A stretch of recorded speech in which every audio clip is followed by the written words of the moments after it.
wabarakatuh. Saya Endang Sri Hartati SPD, calon guru penggerak Angkatan 10 Kabupaten Tanggamus, akan mewawancarai dua kepala sekolah di Kecamatan Bulo, yaitu tentang kasus dilema etika. Yang akan saya wawancari adalah Kepala Sekolah Dasar Negeri 1 Napal dan Kepala Sekolah Dasar Negeri 3 Sukaagung. Terima kasih.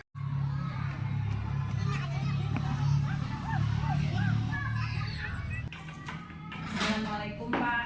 Waalaikumsalam. Pak, saya ada beberapa pertanyaan. Bapak selaku kepala sekolah di SD 1 Napal ini, mungkin selama ini banyak permasalahan yang Bapak hadapi, yaitu seperti dilema etika ya Pak ya. Nah, jadi selama ini bagaimana Bapak dapat mengidentifikasi kasus-kasus yang merupakan dilema etika atau hubungan moral yang ada di sekolah Bapak? Yang pertama saya buatkan programnya dulu, dan saya inikan ke semua yang bermasalah, yaitu kami inikan dua-duanya yang saya hadapi, dan semua itu saya serahkan dulu dengan mereka berdua dulu. Apa yang mau direncanakan, apa ini kira-kira solusi yang menurut mereka berdua yang baik. Saya selaku hanya penengahnya. Jadi kemarin ada permasalahan yang Bapak hadapi, seperti ada kayak saya dengar kemarin ada tentang pembagian tugas ya Pak ya? Ya. Jadi cara Bapak mengidentifikasi masalah itu dengan menghadirkan kedua guru tersebut. Ya. Baik. Pertanyaan saya yang kedua Pak, selama ini bagaimana Bapak menjalankan pengambilan keputusan di sekolah Bapak, terutama untuk kasus-kasus di mana ada dua kepentingan yang sama-sama benar atau sama-sama mengandung nilai kebajikan? Ya, sesuai dengan yang pertama tadi, saya panggil dulu dua-duanya dan saya tanyakan menurut si Ibu A ini bagaimana, menurut si Ibu yang B ini bagaimana. Nah, contohnya di sini yang jelas saja lah. Nah, karena dua-duanya ini guru agama, ya. Yang satu Ibu Ida Jamila, yang kedua Ibu Nuraini, yang satu baru datang. Yang Ibu Nuraini memang sudah lama di sini dan dia sudah sertifikasi. Untuk mengatasi kepentingan berdua, saya hadirkan dulu, dan jangan sampai salah satu akan rugi dalam ini. Baik Pak, langkah-langkah atau prosedur seperti apa yang bisa Bapak lakukan? Yang pertama ya saya hidupkan dulu.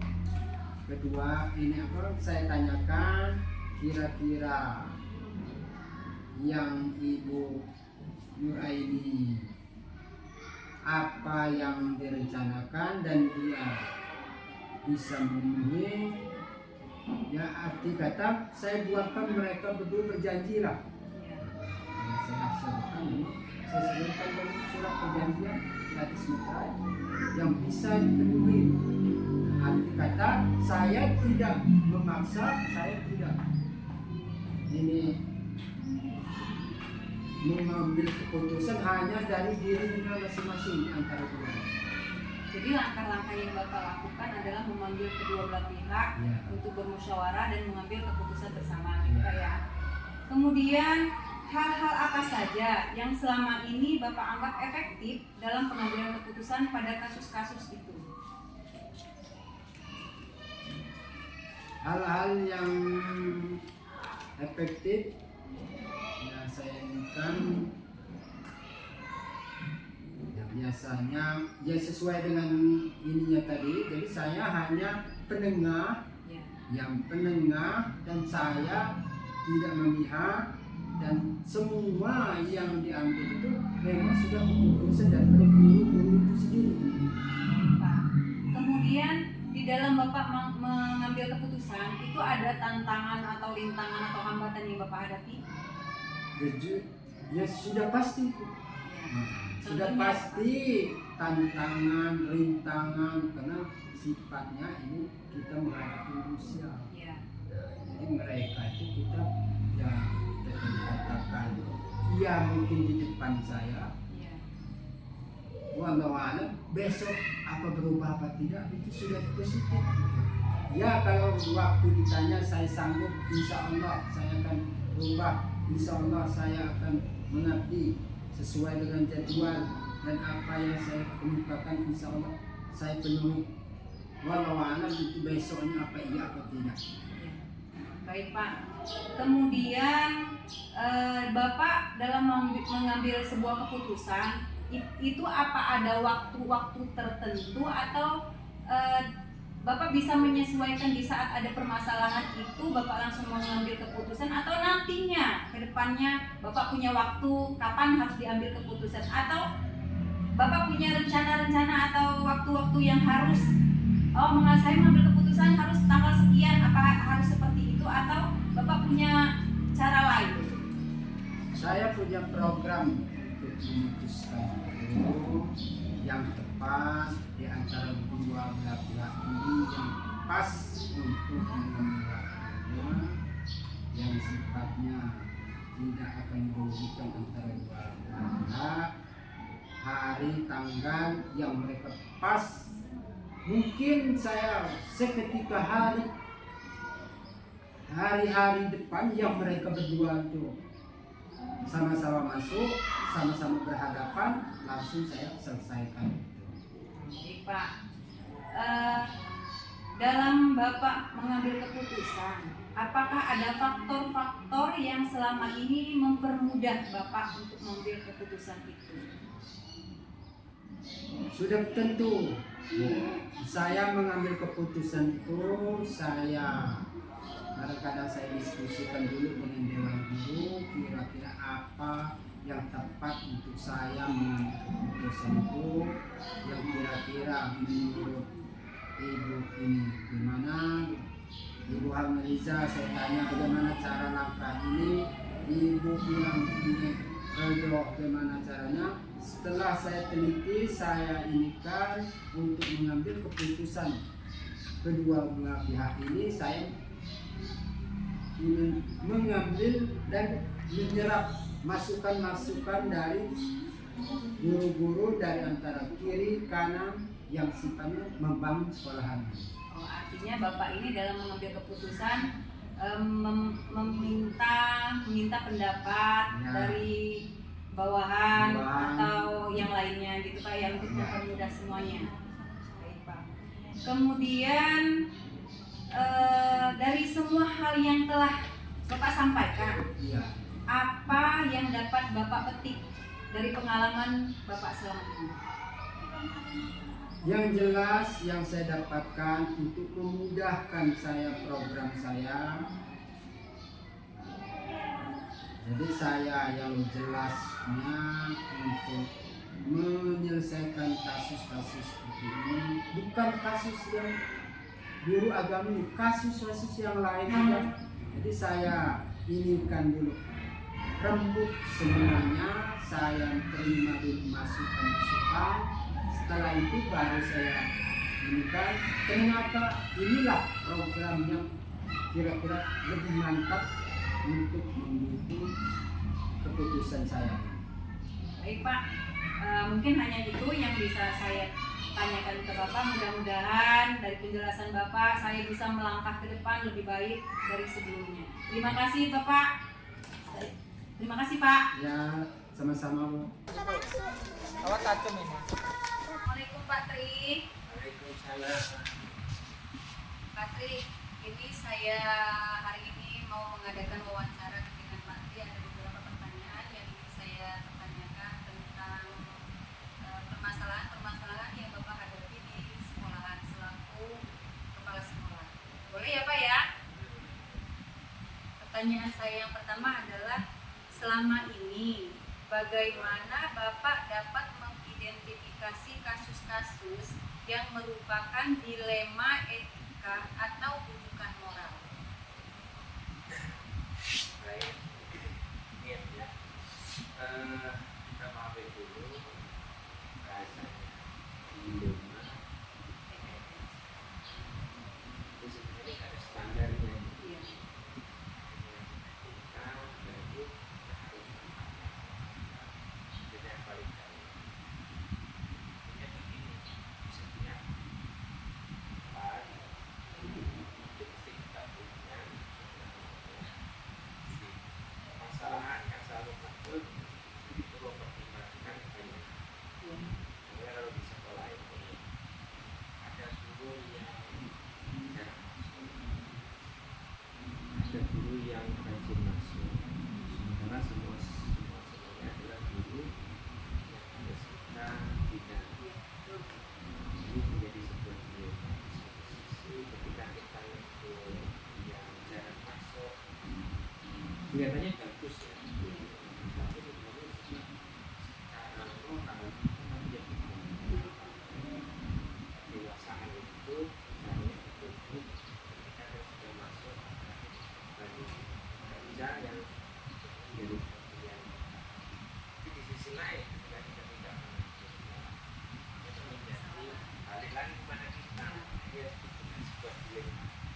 Ketika kita tegakkan peraturan maka itu akan munculnya apa? Rasa benci pada kita. Ketika kita membiarkan, maka kita rasa benci. Ya, dengan kondisi yang seperti itu, ini harus ada trik-trik tertentu yang harus kita. Baik, Pak. Ya. Selanjutnya, selama ini bagaimana Bapak menjalankan pengambilan keputusan di sekolah Bapak, terutama untuk kasus-kasus di mana ada dua kepentingan yang sama benar atau sama-sama mengandung nilai kebajikan? Ini musyawarah. Kita tidak sendiri. Jawab yang lain.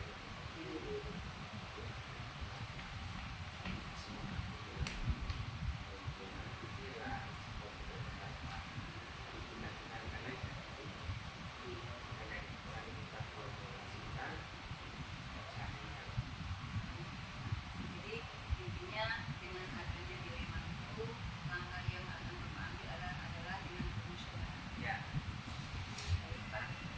Terus hal-hal apa saja yang selama ini Bapak anggap efektif dalam pengambilan keputusan pada kasus-kasus dilema etika?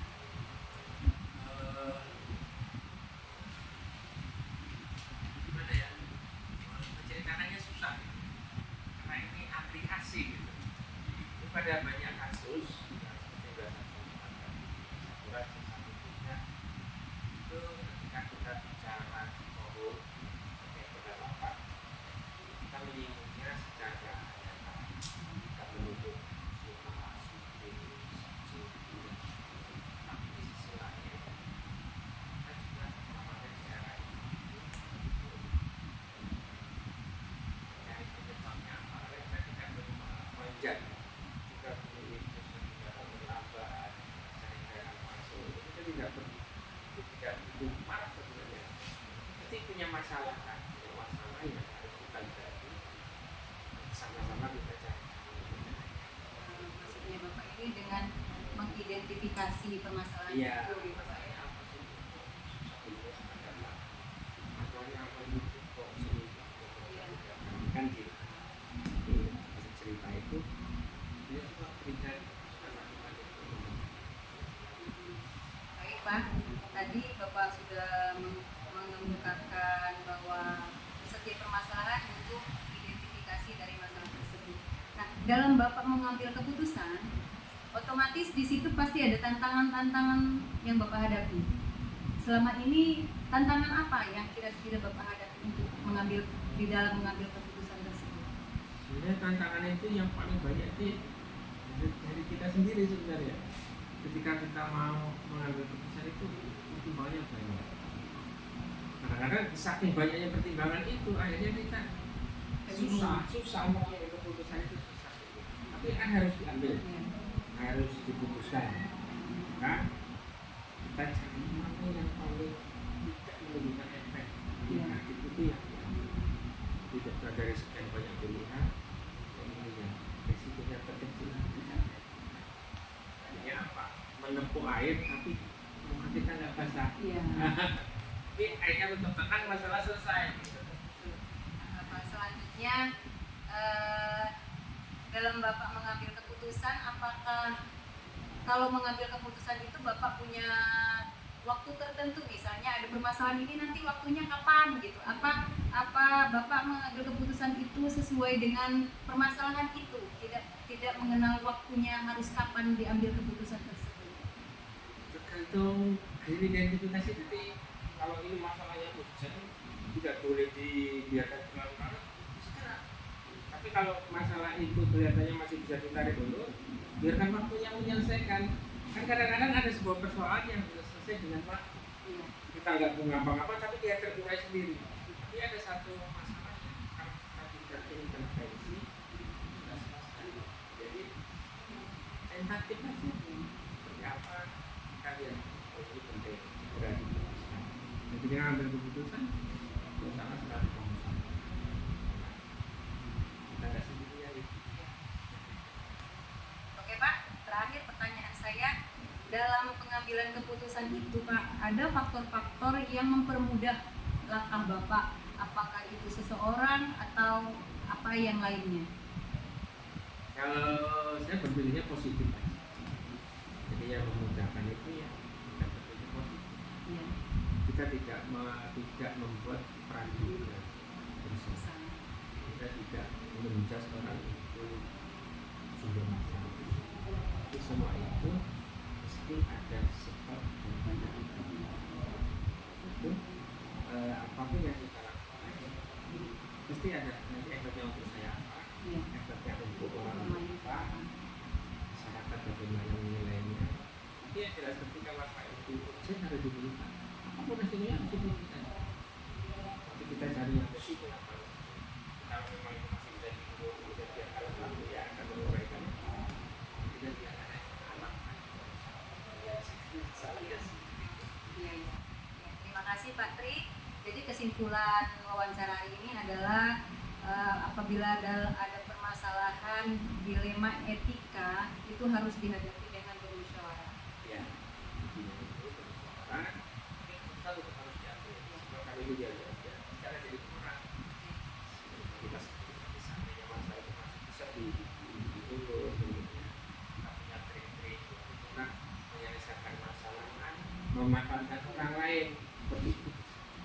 Kita berkolaborasi, kita atur sebagai apa ya? Sebenarnya sama. Oke, terima kasih Pak Tri.